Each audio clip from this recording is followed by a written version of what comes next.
السلام عليكم. لا تنسوا الاعجاب بالفيديو والاشتراك في القناة تشجيعا لنا لنستمر بنشر المزيد إن شاء الله. السلام عليكم ورحمة الله تعالى وبركاته. معكم قناة شين أملاك وقناة ديالي احتياطية فاتي تيفي. قبل ما نبدا هذا الفيديو نتمنى ما تبخلوش عليا بالاشتراكات ديالكم باللايك والجرس باش يوصلكم اي فيديو درتو يوصلكم، وشكرا على التعاليق البناءه اللي دائما كتخليوها لي وكتشجعوني بها. كنقول لكم شكرا بزاف بزاف. دائما كنقرا التعاليق ديالكم دائما عن جديد بلجيكا وكل ما يخص بلجيكا. تقرير بلجيكا تتجاوز عتبة 10,000 حالة وفاة بهذا المرض. كما جرت العادة منذ بداية ظهور هذا المرض في بلجيكا، يقدم لكم موقع بلجيكا أحدث التطورات ومستجدات هذا المرض في بلادنا نقلا عن السلطات الصحية البلجيكية. أظهرت الأرقام المؤقتة التي نشرها معهد الصحة العامة يوم الأربعاء 30 سبتمبر أن هذا المرض أودى بحياة 10,000 شخص على الأقل في بلجيكا منذ بداية الوباء، وأصيب ما لا يقل عن 117 و 115 ألف بلجيكا هذا الفيروس. ارتفع متوسط عدد الإصابات بفيروس هذا المرض إلى 1550 حالة يوميا بين 20 و 26 سبتمبر، بزيادة قدرها 9% مقارنة بفترة الأيام السابقة، وهو اتجاه تباطأت زيادته لعدة أيام. ومن جهة أخرى أصبح عدد الإصابات لكل 100 ساكن محسوب خلال الفترة من 13 إلى 26 سبتمبر هو 181.2%، بزيادة قدرها 116 في بلجيكا بأكملها. في حين لا يزال عدد حالات الدخول إلى المستشفيات مستقرا في 66 حالة يوميا في المتوسط لفترة من 23 إلى 29 سبتمبر، وفي المجموع تم إدخال 20,224 شخصا إلى المستشفى منذ بداية الأزمة، وحتى الآن لا يزال 716 شخصا في المستشفى، من بينهم 150 في العناية المركزة. هنايا كما كتشوفوا كيعطيكم التقرير ديال بلجيكا، يعني شحال راه واصل، يعني شحال توفى لهم، يعني 10,000 اللي راهم واصلين 10,000 يعني ميت ديال الموتى، واصل 117 ألف ديال المصابين بهذا المرض، يعني اللي راهم مصايبين به. كما كتشوفوا يعني هما قال لك الحالات راها مستقره، ما بقاش كيدخلوا بزاف المستشفى، يعني و 66 حاله اللي دائما كتدخل المستشفى اغلبيه، يعني وهي كل يوم كيكون عندهم متصايبين، يعني 1550 حاله اللي كتصابوا. كما كتشوفوا يعني 1550 كيدخلوا بهم غير 66 حاله، والمرض راه واصل 117 ألف ديال هاد اللي راهم مصاوبين، و115 يعني اللي راهم مصاوبين بهذا المرض. Est aussi franchi aujourd'hui au niveau du coronavirus. La Belgique compte plus de 10 000 morts depuis le début de l'épidémie.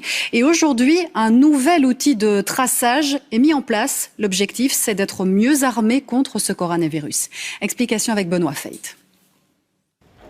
Avec 1551 nouveaux cas répertoriés en moyenne par jour, la semaine qui vient de s'écouler a peut-être enfin de quoi nous rassurer un peu. Car après les nettes augmentations de cas et d'hospitalisations observées ces dernières semaines, on voit enfin apparaître une tendance à la stabilisation. C'est un point positif et je pense que les gens doivent le prendre dans ce sens-là. C'est qu'au milieu des nouvelles qui vont en sens divers, au milieu des mesures qui sont parfois imposées récemment, et je pense à juste titre, entre autres à Bruxelles, dans certaines communes, il y a quand même une tendance positive qui nous fait penser qu'on n'est pas reparti pour une deuxième vague. Je ne pense vraiment pas.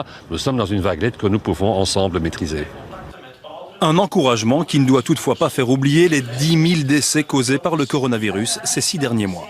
Et pour contrôler l'épidémie, le comité Testing et Tracing compte beaucoup sur ce nouvel outil, le CoronaAlert, cette fameuse application à télécharger sur son smartphone qui permet notamment de faire l'inventaire précis de tous nos contacts sociaux à risque.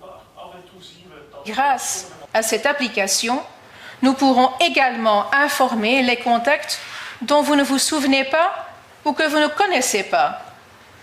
Les personnes que vous avez rencontrées dans les transports publics, par exemple, ou dans un supermarché, ou lors d'un événement culturel ou sportif. À condition bien sûr que ces autres personnes aient elles-mêmes l'application. Et elles sont près de 17 000 à l'avoir déjà téléchargée aujourd'hui.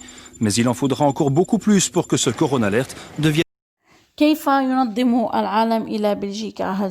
هل ستؤدي المهزلة الفيدرالية الأخيرة إلى تقسيم البلاد؟ كما تشوفوا يعني بلجيكا متقسمة على زوج جهات، الجهة ديال لي فلامون والجهة ديال لي والون والجهة ديال بروكسل.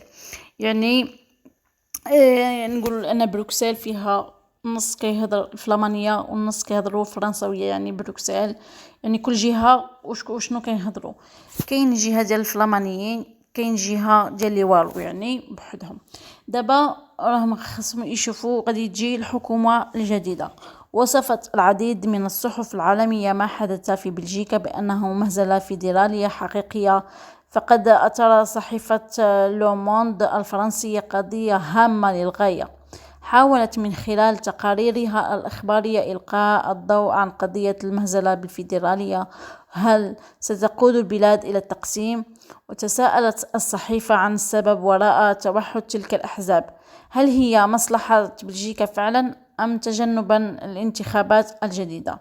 في سياق وباء هذا المرض والإدارة المتنازل عليها لهذه الأزمة، من المحتمل بالفعل أن يكون الناخبون قد عبروا عن مزاجهم السيء من خلال تركيز أصواتهم على الأطراف المتطرفة مثل حزب فلامز بيلانغ وحزب كره الأجانب والاستقلال اليمين المتطرف في فلندر، وحزب العمل اليساري الراديكالي بي تي بي في والونيا.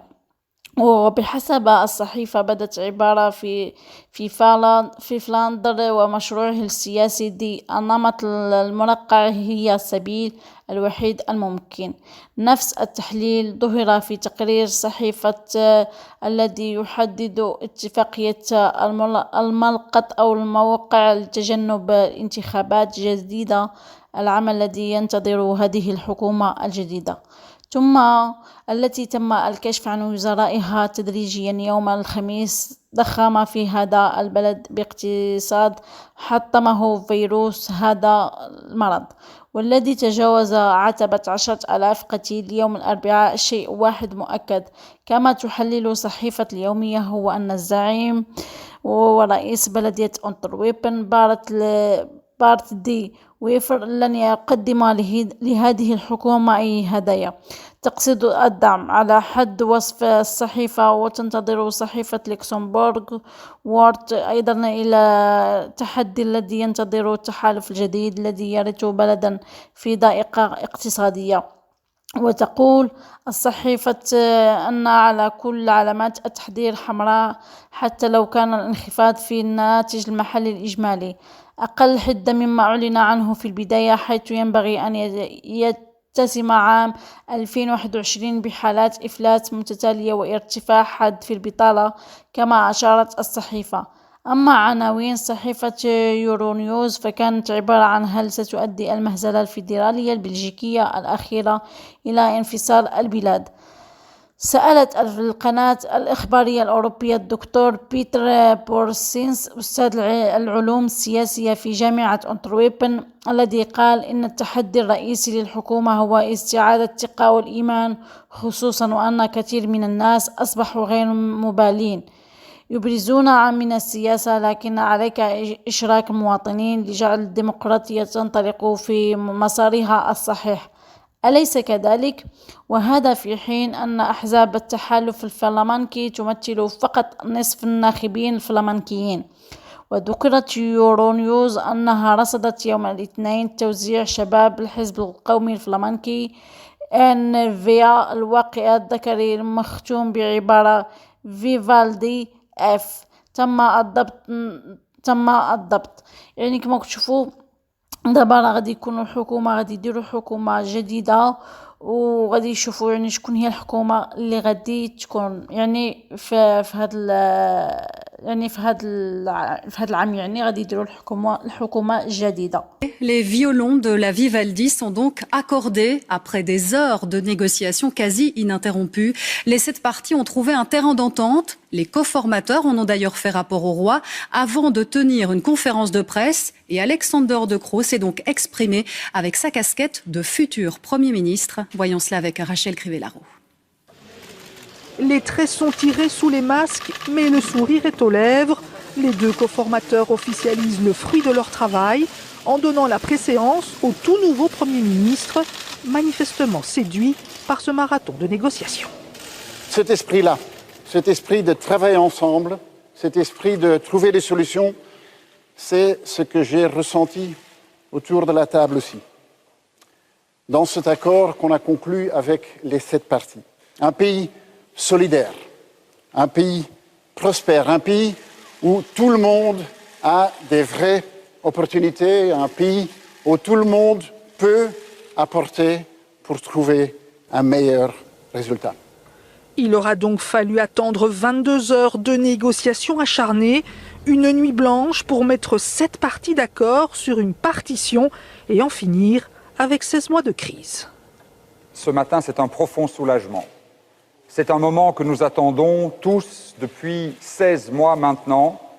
16 mois d'une crise trop profonde, trop longue, qui a profondément abîmé la confiance de nos concitoyens dans la politique. Nous avons maintenant un travail énorme à faire pour regagner cette confiance, pour être dignes des attentes énormes que les citoyens mettent entre nous. À l'Aube, les Vivaldiens tiennent enfin leur accord, mais aussi le nom de leur Premier ministre à donner au roi. Après 10 ans, c'est donc un néerlandophone qui reprend le 16 rue de la Loi, un choix qui ne devrait rien au hasard. On ne savait pas comment choisir, alors on a tiré à pile ou face. C'est tombé sur Alexander, mais c'est un excellent choix. Reste encore maintenant à s'entendre sur le nom de ceux et celles qui joueront cette partition vivaldienne. Et nous tout de suite d'écouter celle du président du MR et de la coprésidente d'Écolo. C'est un bon accord parce que c'est un accord équilibré et donc c'était pas simple. Il y a 7 partis politiques, il y a des tendances très différentes au départ, il y avait des positions qui étaient très éloignées et puis à la fin on trouve un équilibre qui est positif. Il y a des éléments de développement durable, il y a des éléments sociaux, il y a des éléments aussi de développement économique avec par exemple le premier emploi défiscalisé qui va se poursuivre, des enjeux également en matière de sécurité avec des engagements de policiers. Donc voilà, il y a vraiment un accord assez équilibré pour faire face aux défis face auxquels notre pays est confronté aujourd'hui. Ça valait la peine d'attendre autant de temps, d'être autant enfermé, en tout cas pour notre part, de passer jour et nuit à travailler. Et d'ailleurs, je suis un petit peu fatiguée, pardon. Et donc voilà, je pense qu'un accord qui donne un nouvel élan au pays, un accord qui donne enfin un avenir à la Belgique parce qu'on y croit, avec un accord avec en son cœur la transition écologique et solidaire qui nous échappe. Le gouvernement De Croo est donc presque sur les rails. Alexander De Croo, 45 ans, fils d'Herman, avait un nom bien connu en politique et il a réussi à se faire un prénom. Ce poste de Premier ministre, en plus, son père ne l'a jamais décroché. Imad Messoudi nous dresse son portrait. Alexander De Croo de 2020 ne ressemble pas vraiment à l'Alexander De Croo de 2009.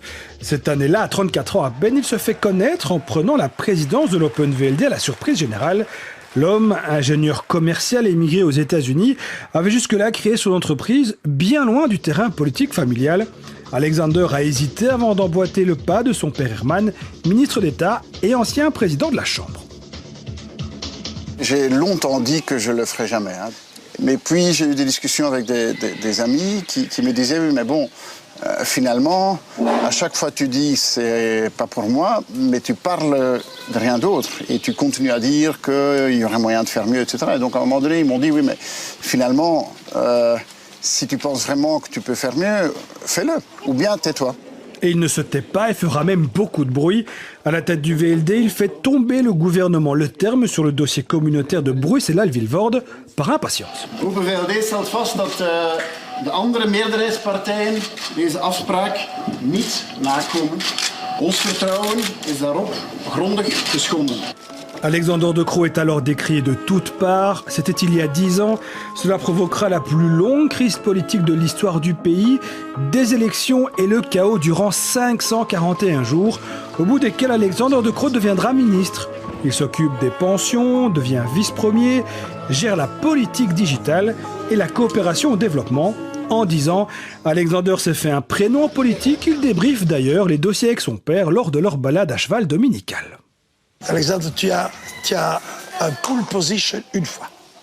Ou bien après tu as un prénom, tu t'appelleras Alexander, ou bien tu restes de Croo, on va comparer alors. Ben, on l'appelle Alexander. Hein. Alexander De Croo avait félicité Sophie Wilmès pour son accession au poste de Premier ministre. Elle devrait bientôt lui rendre l'appareil. اعتبارا من يوم الخميس ارتداء قناع الوجه إلزاميا في بعض شوارع بروكسل. اقرأ التفاصيل.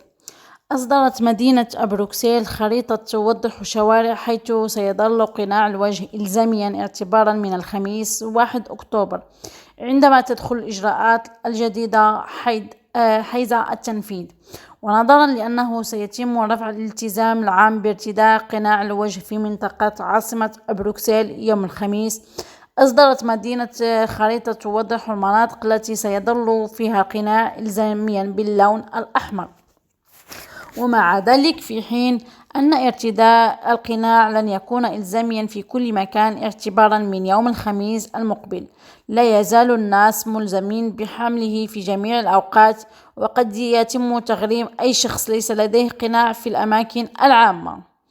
بالنسبة لوسط المدينة يتوافق هذا تقريرا مع منطقة الملونة باللون الأحمر من قبل والشارع. يعني هنا كما تشوفوا بروكسل داروا لهم فين غادي يكون الالزامي يديروا يعني القناع، لان بروكسل كما تشوفوا راه طالع لها بزاف المرض. بالاضافه الى ذلك يظل ارتداء القناع الزاميا في شوارع التسوق بالقرب من بلاس لويز وغو ماري شخيستن في لوكان والشوارع المحيطه بالقرب، ومن يعني سيكون حي ماغولوس أيضا أحد المناطق التي بها أقنعة إلزاميا.